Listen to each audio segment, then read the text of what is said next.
लाबाय ट्रेक्टरसिनाव आरो देरहानाया निश्चित 14 नम्बर चिरां दुवाराव आरो 10 नं देबरगाव समस्ति मोननैयावबो आं देरहागोन आरो BPFनि दैदेनगिरि जाहा मानाव गेदेर हाग्रामानि जि गाव हारसिङै सासन खालामनाय बेखौ दानि जेनेरेसना सुखुवा बेखायनो गासैबो रायजो राजाफ्रा ज' UPPLनो भट होनो थाखाय आगोलबोदों आरो बे आंनि समस्तियावल' नङा बे समस्तियावथ' देरहाखानाय आरो 40टा समस्तिनि गेजेराव गासिबो समस्तियावनो बिभिन्न जाति गस्तिनि मानसिफ्रा ट्रेक्टराव भट होनो बयबो आगोलबोदों आरो होगासिनो दङ आरो देरहाहोगोन UPPLनि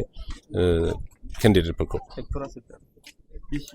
फेक्टराथ' दस्राजों बेहायथ' रावबो गैया बेहायथ' BJPबो गैया गुबुन ओरैनो TMC माबा माबि दङ बे फेक्टर नङा जों सानैनि गेजेरावनो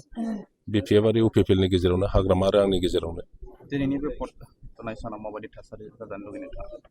गोजोन थासारि मोजाङै बयबो गणतान्त्रिक जि अधिकार बे अधिकारखौ बयबो मोजाङै बाहायनो मोननांगौ बाहाय सेलाय बेलाय नांलाय खमलाय बिदि जानो नाङा जायाखैबो जाहा सोरबा माबा माबि खालामनो नागिरदोंमोन खिन्थु प्रसासन दङ आरो जोंनि UPPLनि जाहा मावथिफ्रा जोबोद गोख्रों बेबायदि जानो होआखै मार्जिनखौ बुंनो हाया खिन्थु जों नुनो मोनदों दा बेवहाय 14 नाम्बाराव BPFआ 9,000नि बारा मोना सरकाराथ' UPPLआनो दागोन बेखौथ' बयबो नुखानाय बेखौ बुंबोबाय थानायबो जादों सरकारखौ UPPLआनो दागोन